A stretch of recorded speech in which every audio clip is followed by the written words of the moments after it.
first question, marami kasing nakapunan doon sa hearing kahapon na marami daw inamin si dating Pangulong Duterte doon sa hearing. Ano sa tingin niyo yung mga inamin niya na which are very significant? Hinihimay na yan sa ngayon marahil ng iba't ibang sektor. Ang malaking pinagkaiba kasi, kung mapapansin nyo, karamihan naman ng sinabi niya kahapon, sinasabi din naman niya nung siya'y Pangulo pa. Parang wala namang bago, di ba? Ang pagkakaiba lang, nung sinasabi niya nung presidente man siya o pagkatapos siya maging presidente o bago siya naging presidente nung siya'y mayor, ito'y sinabi sa isang talumpati, sa isang interview. Ang pinakaiba kahapon, lahat ng binitiwan niyang salita kahapon ay under oath. Pinanumpaan. At sinabi niyang yan ay totoo sa abot ng kanyang nalalaman na pwedeng magamit kung sakasakali pabor o laban sa kanya. Yun yung malaking pagkakaiba. Ngayon, madalas sinasabi ng ilang mga nakapalibot kay Pangulong Duterte, dating Pangulong Duterte, na biro lang yun, nag-joke lang yun. Hindi marahil pwedeng sabihin biro pa kung ano man ang pinanumpaang sinabi niya kahapon.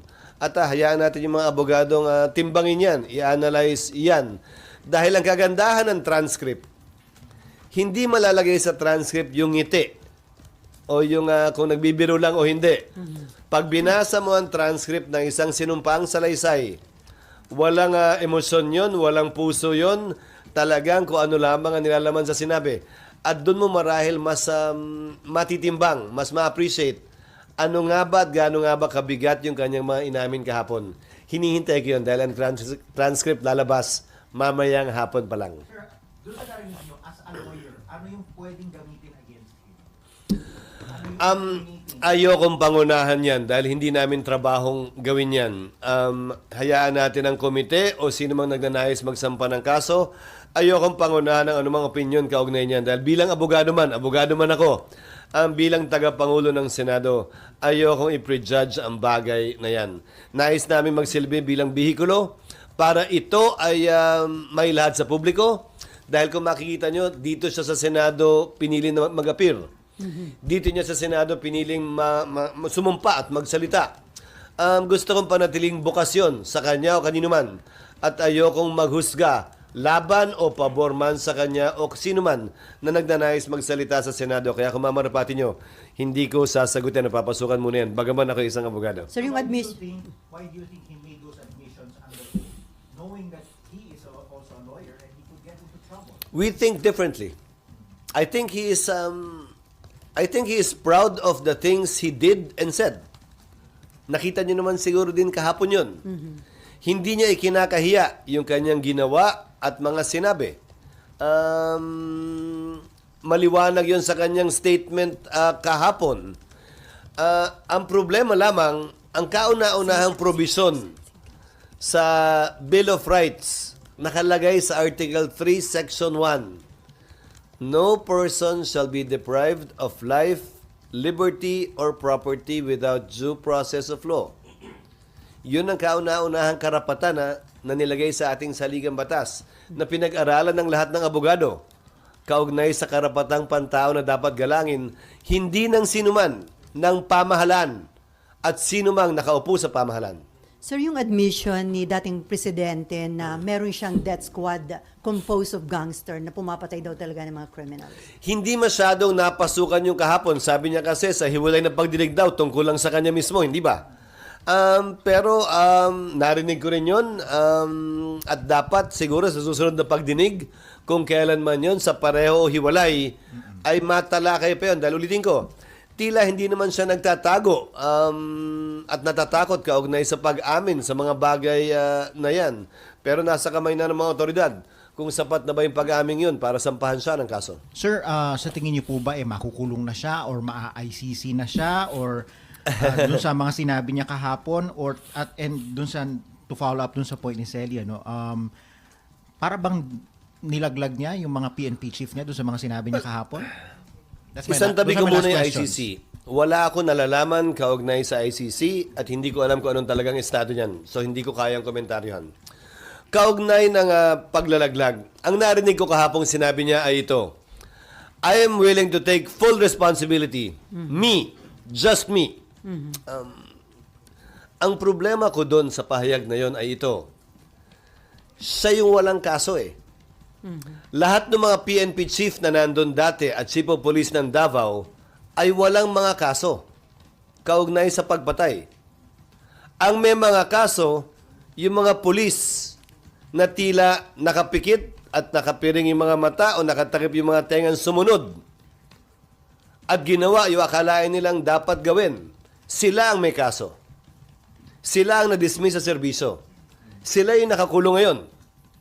So, ang tanong ko, paano mo i-operationalize yun na ako lang? So, siguro paraan ito ni Pangulong Duterte para i-operationalize yun. Kaya siguro matapang niyang hinaharap, sinasagot at inaamin ng mga bagay na yan. Dahil sa tinagal-tagal ng panahon, 6 na taon ang kanyang termino, dalawat kalahating taon na ang lumilipas, sila sa taas ang walang kaso. Ba't nga ba? Lahat ng nasa baba ang may kaso. Sir, bakit nga ba ganun? Tinanong yan ni Senator Jinggoy kay Senator De Lima, hindi ba? Na sa palagay ko, hindi niya nasagot ng diretso kahapon. Wala daw gusto mag-testify, sir. Oo, pero tandaan mo, lumabas na si Matobato at si Las Cañas more than 3-4 years ago. Yes. Wala pa rin nagsampa ng kaso. Kaya nga. So, bakit nga ba? Time kasi ni Duterte pa yun, sir. 2 kalahating taon na lumilipas, natapos na yung time niya eh. Hindi para sa akin na sagutin yon o maghaka-haka dahil hindi naman bahagi ng trabaho ko yun. Pero ang sinasabi ko siguro, kaya malakas sa loob niya kahapon, ay dahil nga gusto niyang akuin na yung responsibilidad dahil sa hinaba-haba ng panahon, ang nagbabayad, ang nakakulong, ang tinanggal sa serbisyo, ay yung mabababang pulis at hindi yung mga nasa taas, nag-utos man o hindi.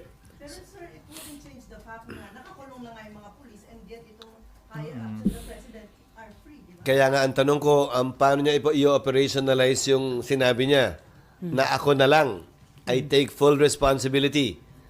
Ano ang proseso nun at paano yan mararamdaman ng mga tinanggal at nakakulong ng mga pulis ngayon? Na ayon sa kanila, ginagawa naman nila yung kanilang tungkulin. Hindi ba? So sir, with all the admission of the former president, dapat bang kumilos ang Department of Justice? Kasi sabi nga ni Presidente, former President Duterte, he's wondering bakit hanggang ngayon hindi siya kinakasuhan, matagal na daw ho siyang pumapatay. Again, nais kong basahin ang transcript mamayang hapon at kayo din. Magandang mabasa yung transcript. Nang walang emosyon, walang damdamin, wala kang mukhang nakikita, binabasa mo lang. Magandang makita yung mga pag-amin na ginawa niya doon upang matimbang ng buo at kompleto. Malamang, gagawin namin public itong transcript na ito. Pagbibigay alam namin sa media, sa inyo, o sino mang ahensya ng gobyerno magnanais kumuha nitong sinumpaang salaysay hindi lamang niya, pero nung iba ding mga testigo na nagsalita kahapon. Sir, before Marlon, ano masasabi mo the way na hinandle yung investigation considering na umuulan na pagmumura po yung nangyari sa investigation? Well, magandang pinoint out ni Senator Risa na OA yung pagmumura at walang lugar yan dito sa Senado. Sang-ayon ako doon. Ang sagot ng dating Pangulo ay nagkukwento lamang siya at ang kinukwento niya ay nagmumura sa noon. Hindi yata totoo yon sa lahat ng mga pagmumurang ginawa niya. At magandang na-point out yon ni Senator Risa dahil ayaw kong mamanhid ang Senado o ang lipunan o tayong lahat. Naisipin nating okay lang yon. Hindi okay yon ha. At tama nga, gaya na nasabi ko, na pinoint out yon ni Senator Risa kahapon. Nasobrahan ba yung due courtesy na in-advise nyo na ibigay sa dating Pangulo? Hindi naman. Nilagay din siya sa lugar niya, kaugnay sa kung kailan siya pwedeng magsalita at hindi pwedeng magsalita. Pangalawa, gusto nga niya hanggang porkit siya'y ganun. Gusto nga niya hanggang madaling araw, hindi naman ho tayong lahat ay ganun.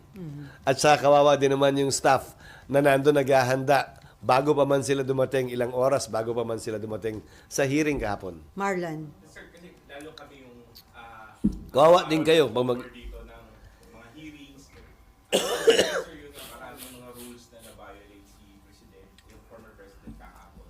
Do you think yung chairman should do better in the next hearing? Kasi nga, pag may mga dating mga resource person, mga simpleng mga PNCO na police, kung pagsabihan sila pag nagtataas ng boses, nagiging emotional. And yet kahapon si former President, nakikipag-argue kay Senator Risa on several points. I think Senator Coco did a good job, more than what I had expected, especially given the fact na kung pipiliin mo ang mga miyembro ng Senado ngayon na hindi nagbabiyahe o dahil recess ngayon, sino ang pipiliin mo naman mag-preside na magiging patas at parehas at hindi papabor sa isang panig man o sa kabila? Hindi madali ang papel na ginampanan ni Senator Coco kahapon. At para sa akin, nagawa at ginawa niya sa abot ng kanyang makakaya ang pag-chair, pag-preside sa hearing na yon. At nabigyan ng pagkakataon, importante, na makapagsalita ang lahat. Sa totoo lang, ito ang kauna-unahang beses at pagkakataon na nagsalita, bumukas, at pinanumpaan ni dating Pangulong Duterte ang mga bagay na ito kaugnay ng extrajudicial killings at drug war ng kanyang administrasyon. Yung pa lamang na nakapagbigay ng venue ng avenue ang Senado para mangyari yon, malaking bagay na yon para sa akin bilang tagapangulo ng Senado. Sir, kanina may tweet si former Senator King saying that only one consistently and steadfastly stood up to preserve the dignity of the people. Senator Risa. Again, gaya ng sinabi ko, tama at sang-ayon ako dun sa ginawa ni Senator Risa. Nung pinoint out niya at pinaalalahanan niya ang dating Pangulo at ang komite na panatilihin ang order sa Senado na ang pagmumura ay hindi normal, ang pagmumura ay hindi parte ng anumang proceedings at ang pagmumura ay hindi dapat isang bagay na maging manhid tayo na tinatanggap na lang nating normal at bahagi ng araw-araw nating pamumuhay. Sir, is the admission of the former president enough to file a case against him? Or dapat mag-cite mo individual cases of murder? Not for me to say again. I would rather read the transcript first and let the lawyers who are interested in doing this do that. I would rather keep the impartiality of the Senate at this point in time without prejudice to any member of the Senate doing so at the proper time. Pero sir, dahil under oath na ginawa yun ng dating presidente, hindi na yung pwede niyang bawin at sabihin nagbibiro lang siya. Sa palagay ko'y mahihirapan na siyang gawin yun. At kung kukunin yung video footage kahapon, tila hindi naman siya nagbibiro kahapon. Okay, and then Cecil.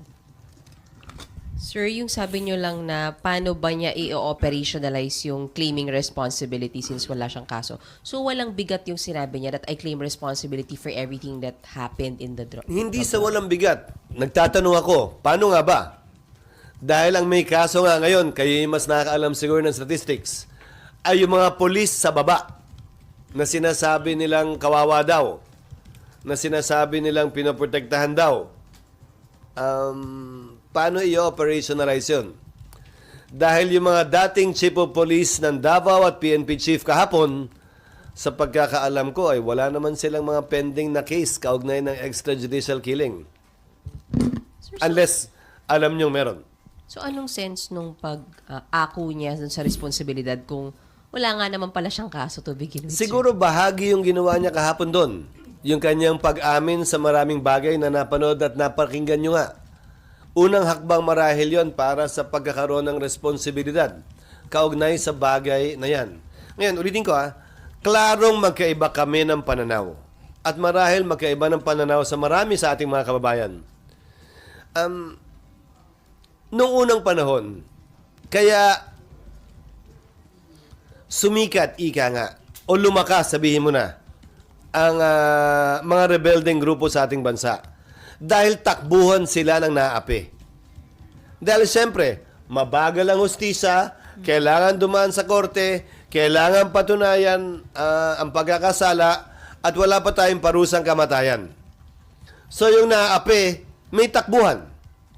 At agad nakakakuha ng hustisya, sabihin lang nila, siya yun eh. Agad ba kakakuha ng hustisya? Hindi ba parang nakakagaang ng pakiramdam yan sa ilan? Subalit, isang malaking subalit, sa parte ng gobyerno, hindi pwedeng maging ganon ang gobyerno.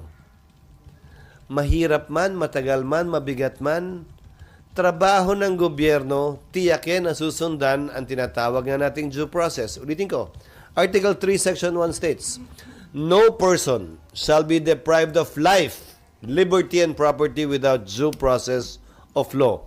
Hindi porkit nakita ko talaga, napanood ko sa yon, kailangan pa rin pagdaanan ang tinatawag nating due process.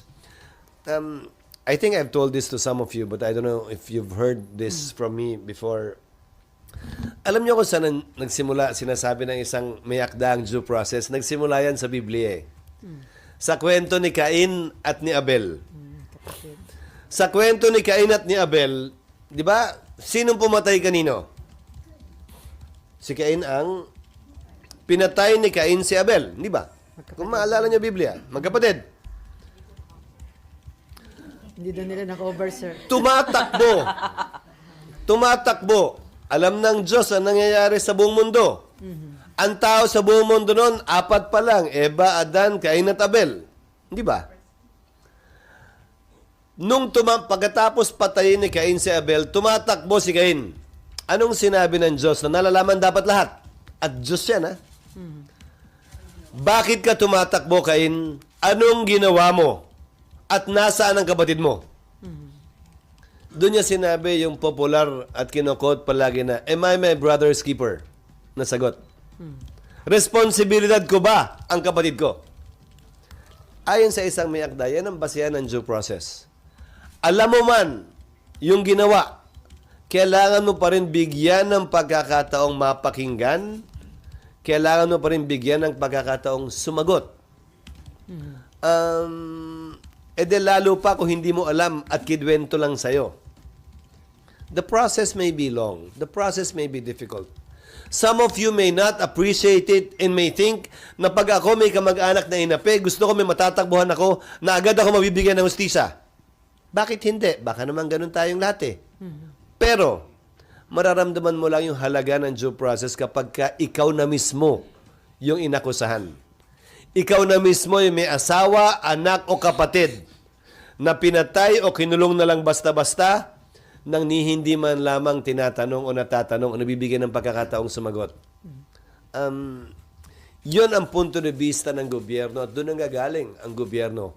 Rason kung bakit napakahalaga ng due process of law na tinatawag bago ang isang taong inaakusahan ay maparusahan anumang uri ng parusa yon. So sir, mabigat na violation ng due process yung sinabi ni dating Pangulong Duterte na ini-encourage niya yung mga police na yung mga criminals manlaban na lang daw para may dahilan para patayin, and at the same time ba't pa daw niya bubuhayin at gagastusan sa kulungan yung mga criminals, pamigay na lang daw niya yun sa mahihirap. A civilized society does not operate that way. And I believe that we are a civilized society. Ay, sir. Okay, may Sir, isa na lang sa akin. Sir, yung inaako niya yung responsibilidad sa lahat daw ng successes Nandun ka pa. and shortcomings Nandun nung ka pa nga. drug war. Sir? Nandun ka nandun pa. pa ako, sir. Sir, yung parang inconsistent lang, sir, yung nung pinapaako sa kanya ni Senator, tinatanong ni Senator Risa, are you claiming responsibility for the death of Kian De Los Santos and others who died in EJK? Ayaw na niyang i-claim yun, sir. Sabi niya, I will not claim anything from specific cases. Again, katanungan ko rin yun. Paano mo i-operationalize yung pag-ako niya ng responsibilidad na ilang makailang ulit niyang sinabi kahapon? Dadamayan ba? Sasamahan? Aakuin ba? Command responsibility ba? Hindi ko alam. Dahil sa ilalim ng command responsibility principle ng ating batas, hindi absuelto yung sumunod sa isang illegal na order kaugnay ng krimen. Okay, Cecil and then Amor. So sir, ang mangyayari, parang rhetoric lang yung sinabi niya kahapon kasi hindi naman magagamit ng mga police in defense na sumunod din ako sa Again, nais kong basahin at tingnan, pero curious din ako, paano nga ba ma-operationalize yun? Hindi para sa akin na sagutin yun. Marahil, sabi ko nga, unang hakbang ito sa pag-operationalize niya nun. Pero hindi ako pwede magsalita para sa kanya. So sir, another point, yung sa house, iba yung focus nila, tapos parang dito, naging avenue ng isang police na sinabi, he was forced to say something against. Paano yun? Parang pinagbabangga. Actually, naguluhan ako doon. Saan ba galing yun? Hindi, saan ba galing yun? Ba't biglang Invited. Ba to? Dala nila ba to? So how do we ano yun way? Taga rin yata. Kaugnay ng EJK. So, Hindi sir, pinupuwersa daw siya. Support At saka Abante. Ode, may pagkakadali niimbita rin naman siya sa Quadcom. May pagkakataon siyang ulitin yung kanyang pinanumpaan na salaysay dito, doon sa Quadcom, at harapin mismo yung mga inaakusahan niya na di umano namilit sa kanya na mag-execute na affidavit. Hindi ko na subaybayan yan. Pinirmahan ba niya yung affidavit? Hindi po, hindi na daw pinakita sa kanya. Pinakita lang sa kanya, pinakita. So, kinukwento lang niya na nagtangka. Pinressure. Hindi, nagtangka. Hindi nagtagumpay. Kumbaga, attempted. Pero so hindi yung pwedeng maging dahilan para magkaroon ng rift between Senate and House dahil may inaakusahan yung resource person dito na ilang Hindi congressmen. naman dapat. Dahil, ulitin ko interchamber courtesy dictates na hindi namin, kung sakasakali, puwersahin ng sino mang mambabatas na inakusahan dito na mag-appear, mag-attend, tulad lamang naman ang ginagawa ng Kamara kay Senator Go at Senator Bato. Hindi rin sila pwedeng puwersahin mag-attend. Pero pwede naming imbitahin yung nag-aakusa. Inimbita nga namin si Garma, inimbita nga namin si Kerwin Espinosa. Hindi nga lang nakadalo sa pagdinig na ito. Pero walang pumipigil sa Kamara, imbitahan itong pulis na ito para komprontahin siya doon sa akusasyon niya laban sa 2 o 3 mambabatas. Senator Bato is pushing for Senate protection para kay Colonel Grijaldo. Paano yung mangyayari sir kung nandito siya sa Ikokonsulta ko yan sa mga miyembro ng Senado kabilang na kay Senator Bato dahil wala namang witness protection program ang Senado.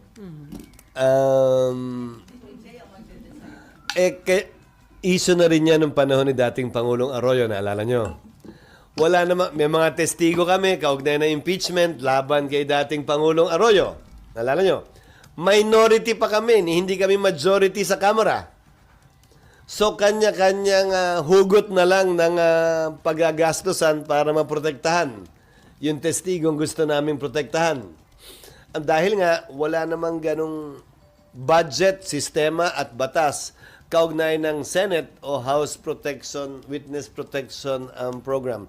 But I will discuss it with him to what extent we can help ensure the safety of this person. Bearing in mind na nasa active service pa siya. Sir, before Amor, sir, dun sa naging testimonies ng dating Pangulo, lumilitaw na sobra siyang gigil, galit sa mga criminals, lalo na sa mga drug suspect. Pero, kung totoo yung mga sinabi niya, mali lang po yung kanyang proseso para in-neutralize or lipulin yung mga drug suspect and other criminals. Again, meron tayong due process na tinatawag na hindi pwedeng ikalimutan at isang tabi lamang. Nakakalungkot na bilang abogado, alam niya dapat yun.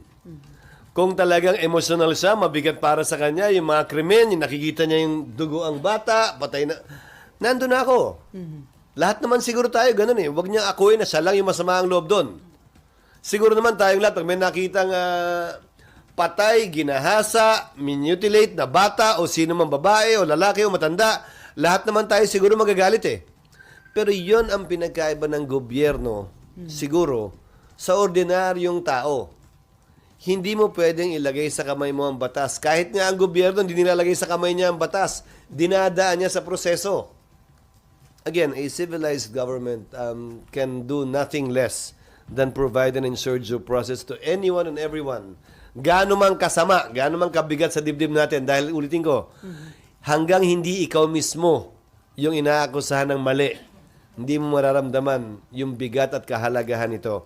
May isa pa ako nais talakayin.